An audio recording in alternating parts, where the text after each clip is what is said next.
All right, here we are back for round one. I don't really want to play first, but I don't think I can afford not to. And this hand looks fine. It's got 1/2, something to do on 3, a removal spell. It's not exactly aggressive, but like I said, this is not an aggressive deck.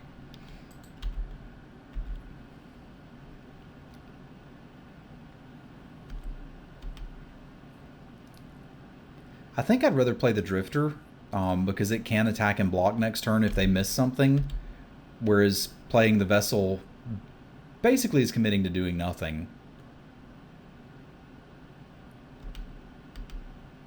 I was going to say I might want to use Survive the Night here, but I think I'm happy enough trading this off against red. If they take the damage, we can trade our Gargoyle for it. Like, we could also potentially pop the Vessel and get dudes to trade with it, but I mean, this is here to attack and block. We can also just take 2 from it. And they may be willing to trade, which is fine by me.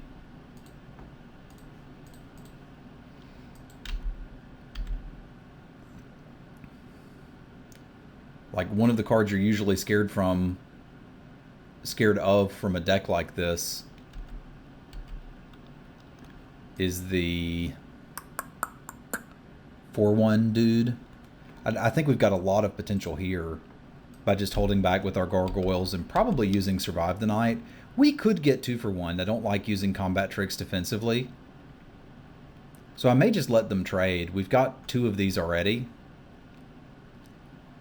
But, like, Survive the Night's a great way to blow out your opponent's combat trick. And if they don't attack, we'll just make these dudes.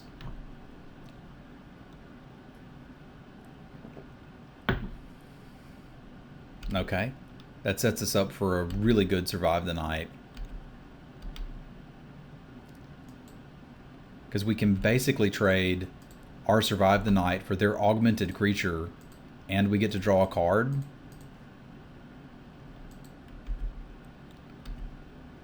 At some point later. That seems just fantastic. Gotta expose evil if we need it. If these guys could attack and block, I would be doing a thing like that. We could get a little greedy and pop this looking for a land. Considering we're playing 18, I don't think that's unreasonable. Because if we hit one, there's a huge upside for us. And if we don't, we can still trade one of these guys off for that and be fine. Like, this guy's a great play. And let's say he plays like a 3/2 haste. We just expose evil him and we're good there too.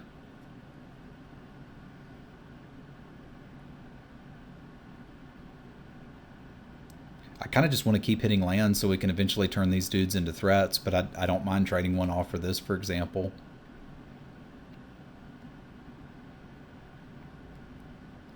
If he plays another Mentor, we would probably expose evil it and get our bound going.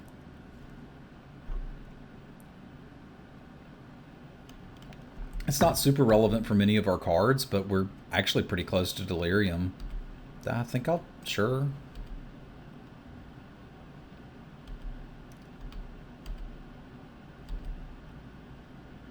I don't really care about that.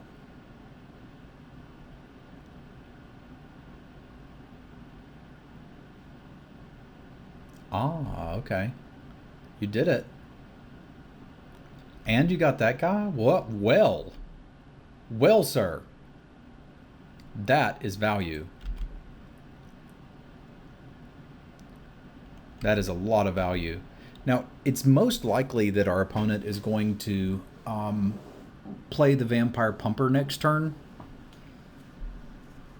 which I think makes me want to expose evil rather than just pop this and trade it off. Like, they're looking to grind. The other option is just play the damn Bound by Moonsilver and be happy, but I think this is where we get some value off of playing 2 cards in a turn. Is that just crazy? Because I could also play the Solitary Hunter and just let it block. Because they're going to play the 4/2. We're going to have to sit here and just grind out dudes and grind out dudes and grind out dudes. You know, I think I like playing the Hunter, trading these off, and then I'll plan on sacking this the next turn because it'll let the Hunter flip. And once it gets big enough, maybe his vampires will just shut up.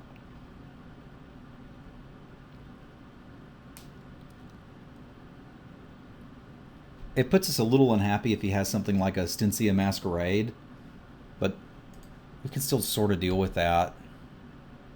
I guess we'd be unhappy to see the multiple combat tricks.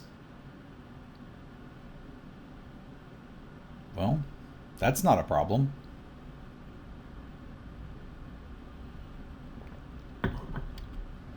That can be. It currently isn't. So again, we can flip our dudes, make the thing, do the stuff. Kind of like just holding it back and flipping if that's what we're going to do.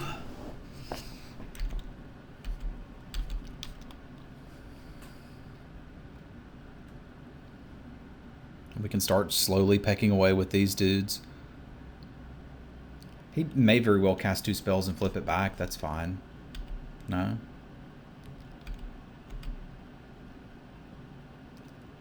No? Well, maybe he will. That's fine. No problems here.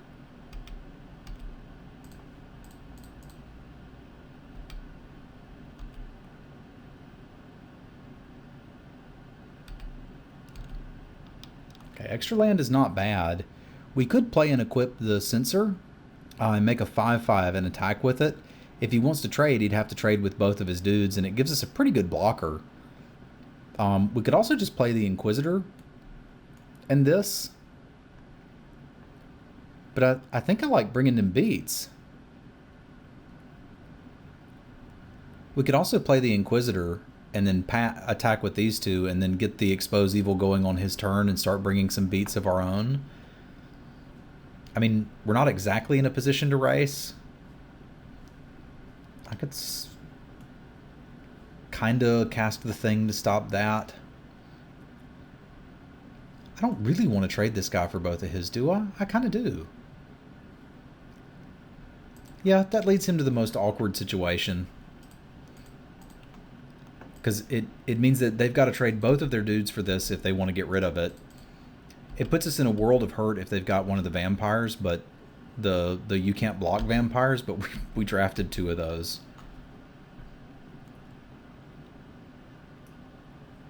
It also means they can't really use something like Murderous Cut. Not Murderous Cut. What's the Kibler card? Murderous Compulsion on our Solitary Hunter. It's just going to sit here being giant. Okay, so they probably have a combat trick. I'll put it here. I mean, they still have to 2-for-1. Like, they can use this. I'm okay with that. We got another human coming.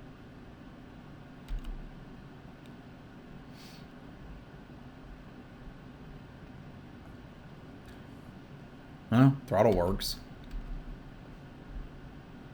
Like, doesn't this work too?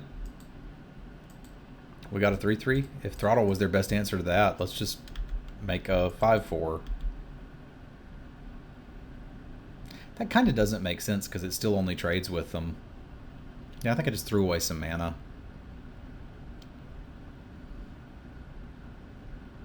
We may be racing them and they don't know it, though. Is that possible? That's probably not possible.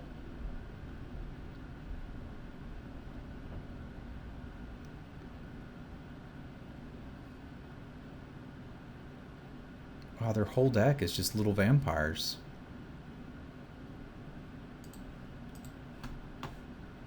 I basically just threw away 2 mana, but that's alright.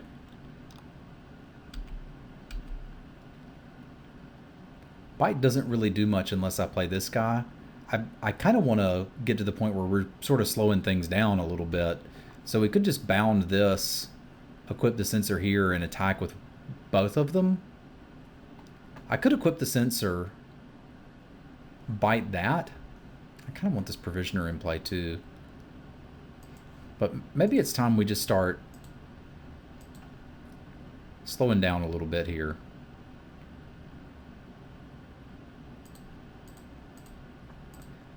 I may as well attack with both. Because if they want to use this to clear the way for 4 damage, I'm kind of okay with that. It could potentially be 5 damage. But I think we're getting to the point where we want to start playing the Provisioner and the Bite or something like that. And they may think they're saving this to go to my face, but I mean, that's a fantastic trade for me. I don't know why they wouldn't want to just use the apparatus on it. Also, as of yet, they haven't done anything with this. Okay, so we're going to have to be super careful now. That's fine, we can be.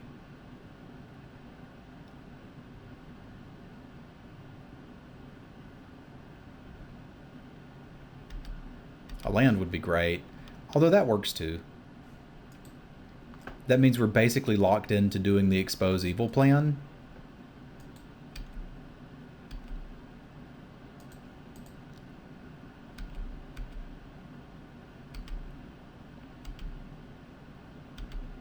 I could also just play the Drifter and kill that, but like if we have to be able to kill them next turn. And I think Expose Evil gives me the best chance of being able to do that. Like, we've got 5 power of flying here. I'm not going to risk it.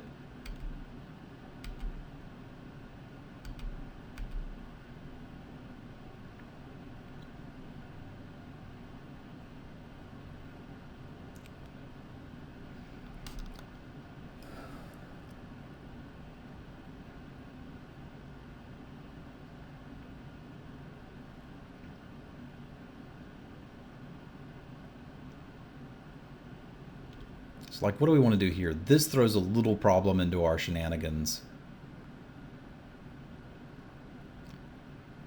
I guess that means we tap here and here, forcing them to attack with the Duelist and trade it for a token.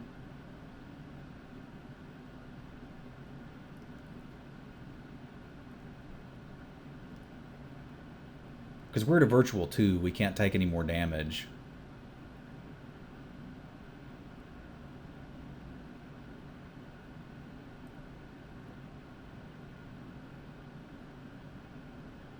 Okay.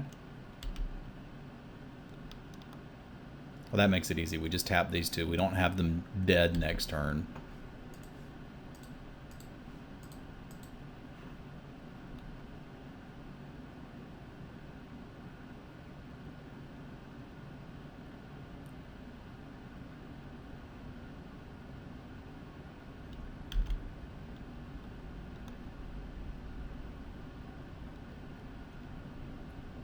Okay. So they've got another combat trick, and they want to use it. Considering most of the combat tricks that trade for this guy just kill me, I think we're happy with that. And if they just wanted to gain 1 life, that seems kind of nutty, but we'll take it. So here, we can play the Provisioner and fight something and still have a 2/2 Spirit. So I think we just do that. I guess I should attack first, because why not? We're not going to move the equipment around. They are going to have a 1/1. Presumably.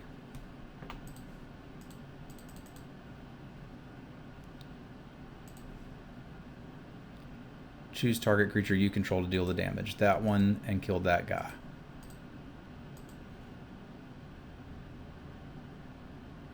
And the trample on this guy should force through most of what they've got. Because we're going to be able to move the sensor over. So I'm not sure that I played that entirely correctly. But I think close enough.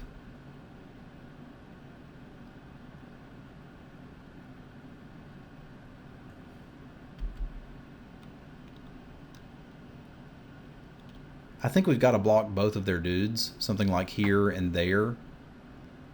That doesn't kill us to trample, right? No, we'd go to 1.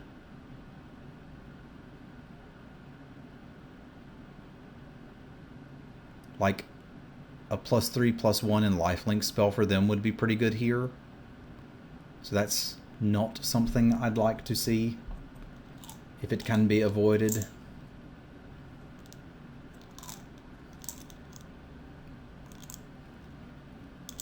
It looks like they're basically just playing a black-red aggro deck, and again, I'm not sure that Vampires really is an aggro deck. It feels like it's more of a combo deck. Like, they can make infinite lifelinkers, but I think they're going to be dead before that matters. That's not the combo I want with Call of the Bloodline. I think Groundskeeper is a good bit better. Just because it costs less mana to recycle stuff. And I think the Indulgent Aristocrat is absurd. Like, if you can get that going, you're just living the dream. We also have good top decks. Like, remember, there's still a Sorin and a Gitrog monster in this deck. That was the whole point of making it. They're in the bottom of the 20, but that's fine.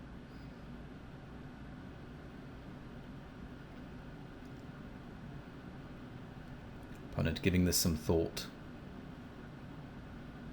Which is fine. You each have 25 minutes on your clock to do whatever you would like to with.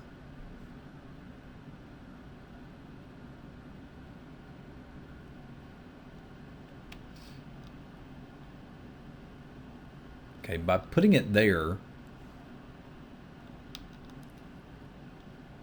how do I make sure they die? So we can't take the 4, we gotta block that guy.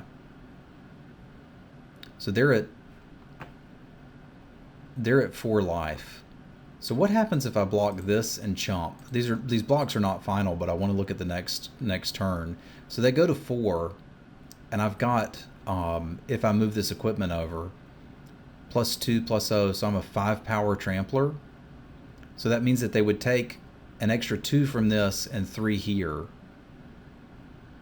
But they've still got the option to make another lifelinker. So I think this is actually going down to be about tokens. So what we may want to do is block here and there. That way we eat their token, these things trade, and we can just slowly peck them to death. It gives them a few more draws, but it gives us a few more draws too. Because the fact that they're going to 4, and we have to equip this and they can make another token, means that we can't kill them next turn. So I don't think chumping is what I want to be doing, and I can't take that damage.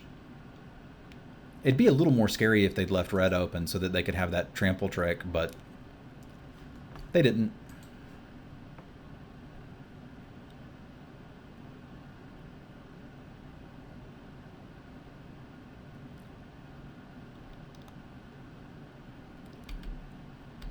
I was going to say we have some draws that just killed them. That's not one of them, obviously. Let's draw a card and see if we hit something. We don't. So we're dead to land Duelist? But I think they're just going to make a token end of turn, and I think we just need to try to finish this off as quickly as we can, which is attack and pass.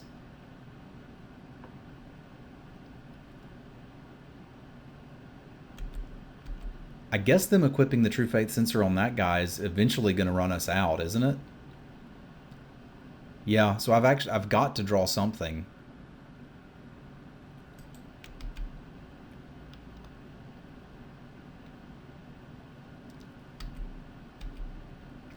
So the thing here is we can trade, and they go to 3, and I don't have a way to deal 3.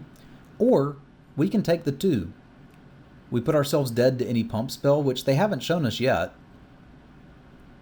So I think we take this, let them go to 3, and then say, you got to have something, bud.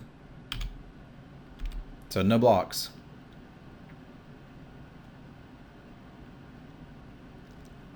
Because once our tokens are trading, they're going to overwhelm us. They have no dead draws. Their lands are at least 1/1 lifelinky vampires. Yeah. Was so instinctual in that last game to take the block, given the information that we'd seen. Like, we'd been on the defensive for so long. It's like, block, block, block, you idiot. I don't hate cutting the Provisioner for something like a Scavenger. Like, we're relatively able to turn it on. And I think it being a decent blocker is just okay. Like, it's not really a finisher, but going on the draw, I want to lower our curve just a little bit. Our curve's still fine, but like some of it doesn't affect the board very much. I do like the Expose Evil as a counter to their 3/2.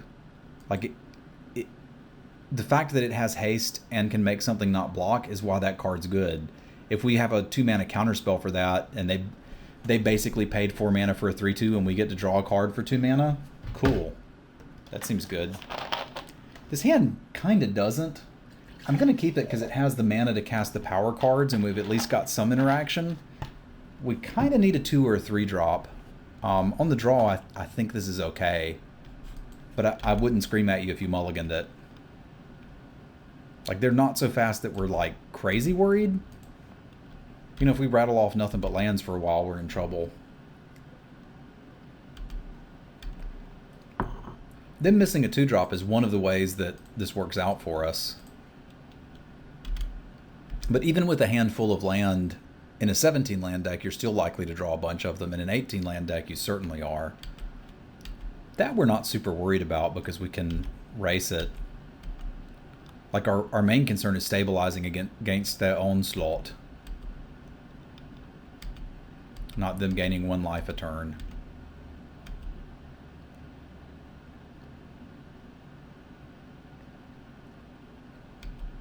Okay. Again, this is where we draw something good. Like a Plains. A Plains is a lot like something good. So, our options here are hold these back to trade with that. He's going to use the explosive apparatus, but I think we're still more interested in him using it to get rid of these than another 2-drop that we draw. And the fact that these have basically no value with Rabid Bite means we kind of just need to hold these back and block. He could be afraid of a trick, but if I have to use each of these as a gain 5 life, I'll take it. I'm going to do this and make him use his apparatus or a trick. Or just trade him. That's mighty fine too. It does mean if our opponent is going to leave 3 mana up, we can't play a creature and Rabbit Bite.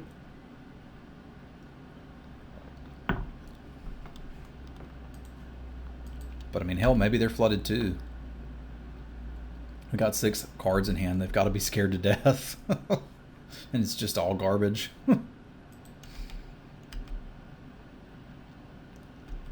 Good news is there's only, what, like 6 lands left in the deck? Because there's 5, 6, 7, 8, 9, 10 here. Oh, there's still 8 lands left in the deck. Okay, never mind. That's not good news. I think our draws will progressively get better than theirs as the game goes on, though. It's probably pretty clear now that we're flooded, though.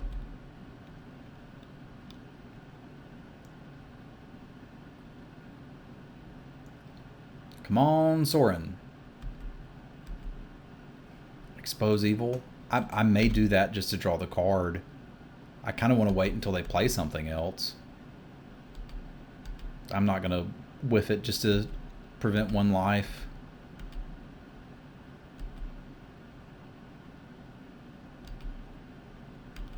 Like, as flooded as we are, I think we need to get value out of our cards.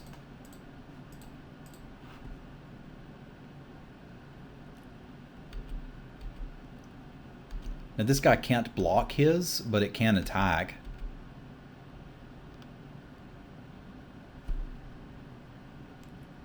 And if we draw our equipment, it's a pseudo threat.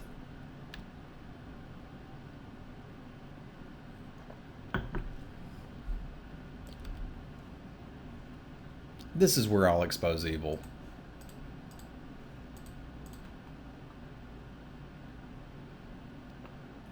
Because we need the card and we need the blocker.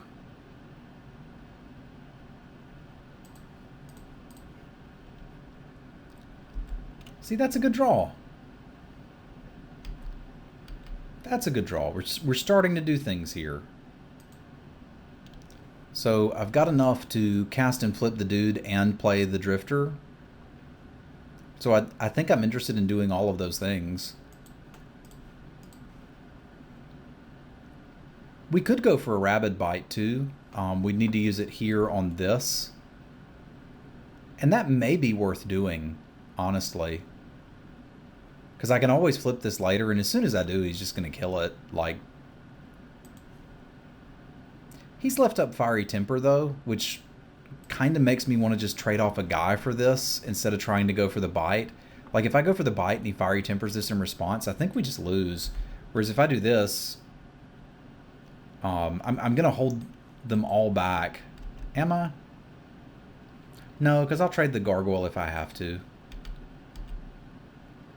I don't really want to, but the Gargoyle was mostly here as a dude to block X2s, and it can certainly do that on this board.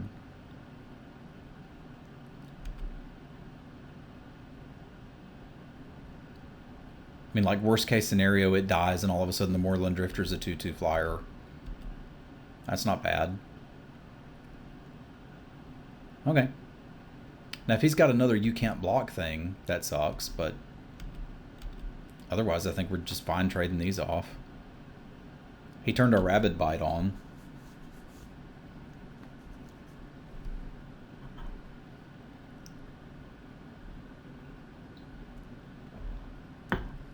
And again, we could draw one of the 2 cards that was the reason for making this deck.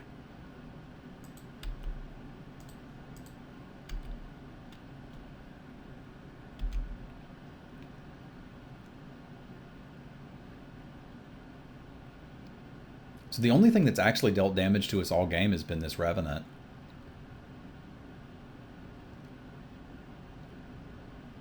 Oh, God. And a Fiery Temper? No! Stop! Stop hitting me. Oh, gods, it's so bad. Okay. I think that probably kills us without a really good draw. Like, I can play the Shepherd. I know it's not blocking.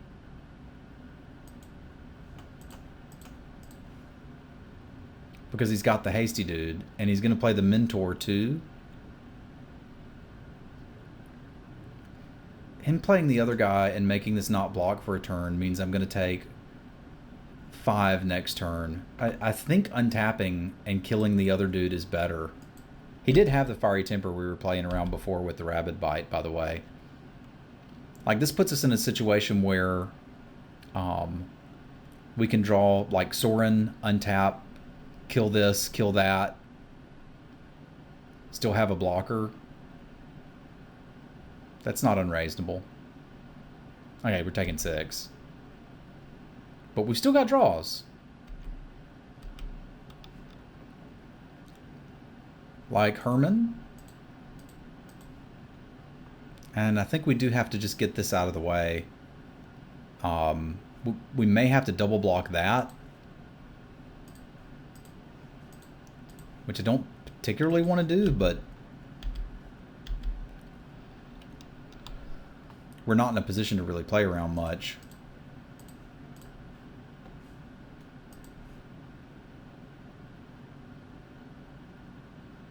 Like, I think another removal spell gets us here. It's quite likely he has, like, a throttle. But if this trade ends up working, I think we're pretty happy.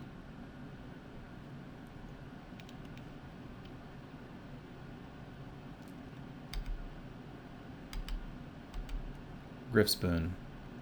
That is kind of not the droid we were looking for, as we can't block either of his dudes, and it's not really a position to race. This should probably be out of the deck at this point. I guess I could have held it to try to flip this next turn, but I still feel like now we're at draw Sorin or lose.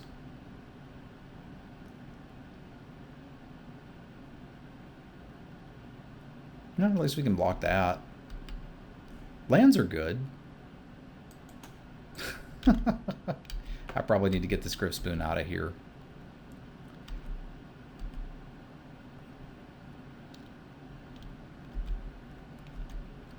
Notably, Sorin still does some work in getting us out of this.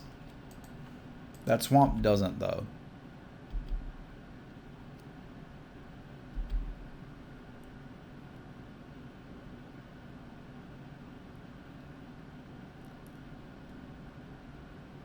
Continuing to play it safe. I like it. All right, so I think we probably don't want or need the Griffspoon in this matchup. And I don't think I need the Scavenger either. Like, I want to get my Provisioner back in. I don't like the Gloom Widow because it can't block, and I do want to be blocking. I could see the Mob being okay here, maybe more than the Scavenger. Like, this eventually gets turned on and does a thing. This guy just blocks all the X1s he has. It's a pretty bad top deck, but it can interact there, and if we're going to be blocking and trading stuff off, that seems fine. We got flooded, it happens, but I think going on the play, I'd rather just have an extra dude. This is the one matchup where this guy might be okay. Just because as a 1/1 for 2, it already trades with some number of his cards. And since it looks like we're going to be interested in trading off anyway, it's going to get better.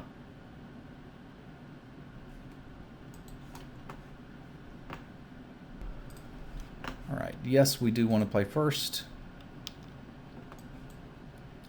And this is where you have to kind of hope and pray. Because we've got 2 good 3-drops. We're playing 18 lands, and this is why. So we can keep 2 landers on the play and have a reasonable expectation of hitting them.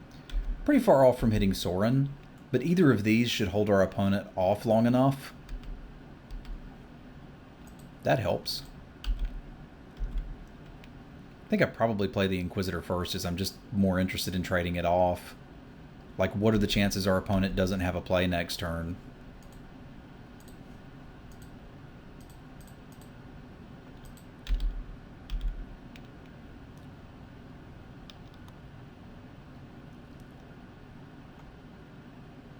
Yeah, not very good. Now I'm actually interested in just slamming the Apothecary Geist. I was going to say Silent Hunter would be pretty good. And it may still be. Like, we could attack for 2 and then play the Hunter. But I think we just kind of want to stabilize.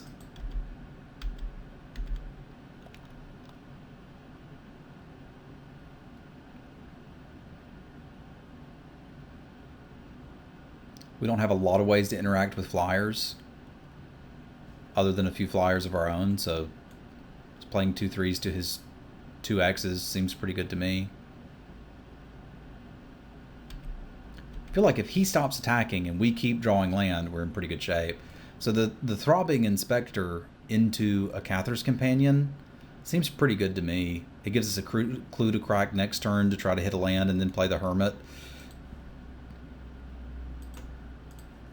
So I think I'd rather just play the 2 things now and chillax.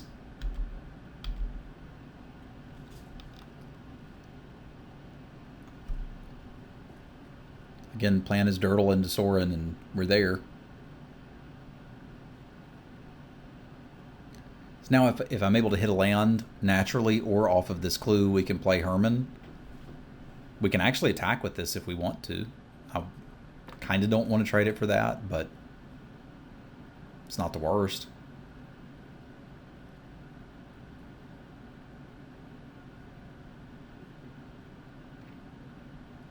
Okay, he makes his guy a 3/2. I think that means we have to trade for some of his stuff.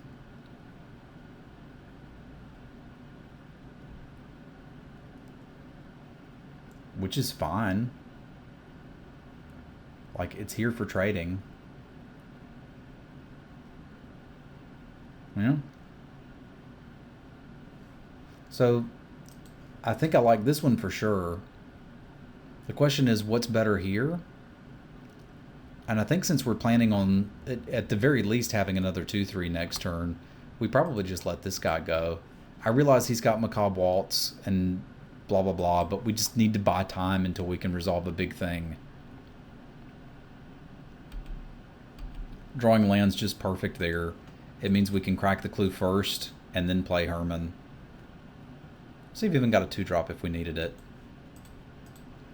We don't. But that may be our answer to his flyers next turn. Because I kind of expect Waltz, burn your guy, attack.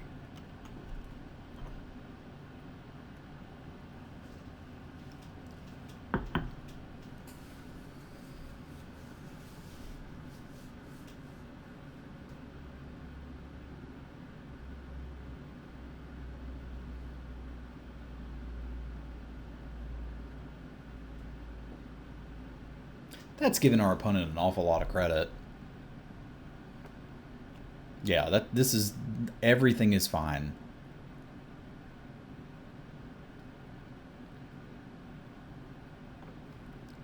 Because we're happy to make that trade. We wanted to do it anyway, and we're just taking 5. Then we get to untap and kill this guy.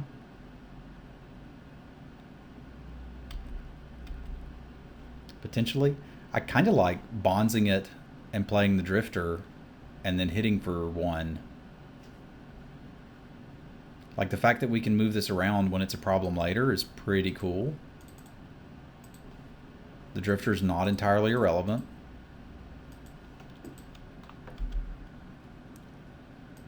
I still want to hold this guy back because I still feel like Sorin is our ultimate win condition here.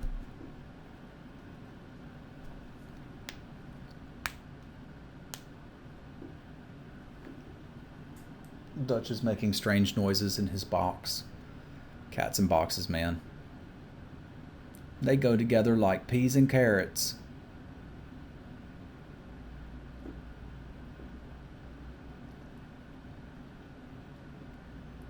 We also dealt our first point of damage, like, that's relevant. We can block that guy forever.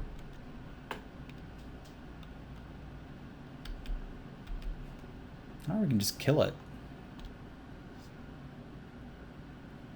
Like, I feel like Sorin Kill Your Dude puts us a little vulnerable to a burn spell.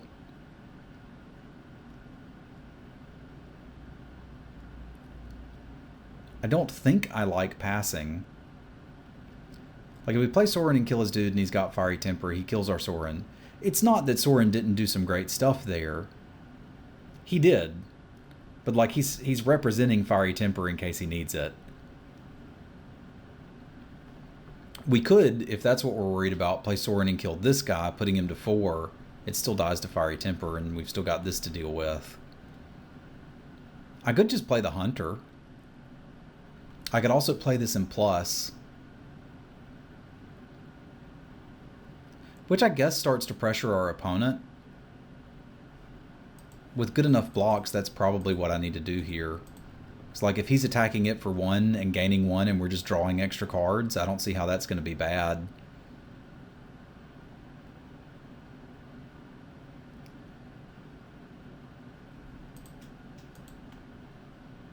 Probably going to flip lands because that's what Sorin does, but yeah. Now we've got some potential removal spells for his dudes.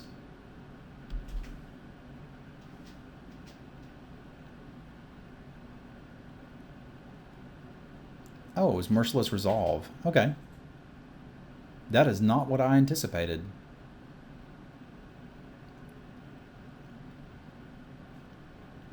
So now I imagine he goes through some convoluted thing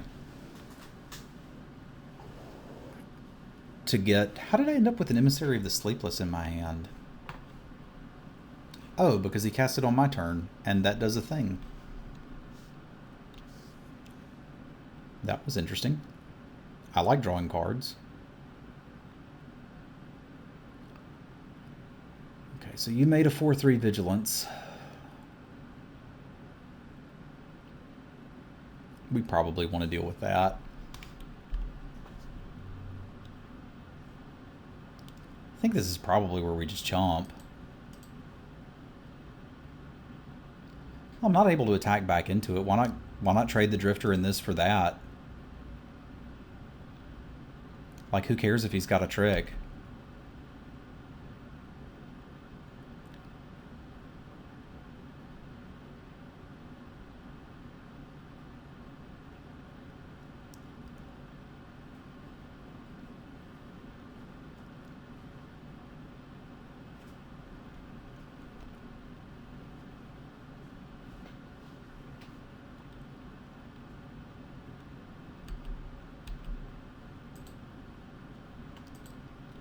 Yeah, downing it again just makes it vulnerable to this guy. And unless I want to kill that guy too.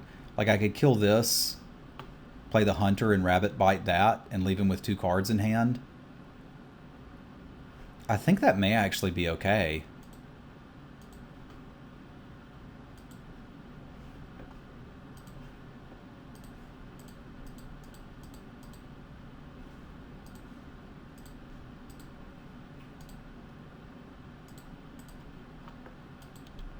And we'll hold back 1 more turn just so he can't Macabre Waltz back the Duelist and hit us. We'll get our offense going next turn.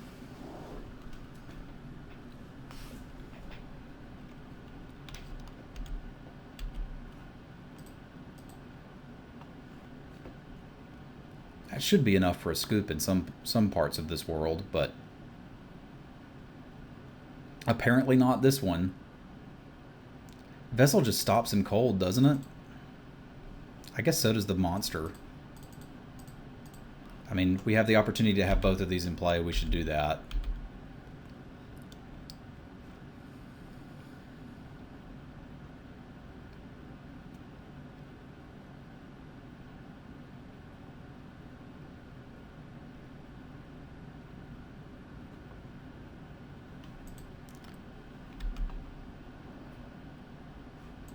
All of them. I'll come back. I wasn't done. I was gonna draw more cards and we're gonna. I'll see you for the next round in just a minute.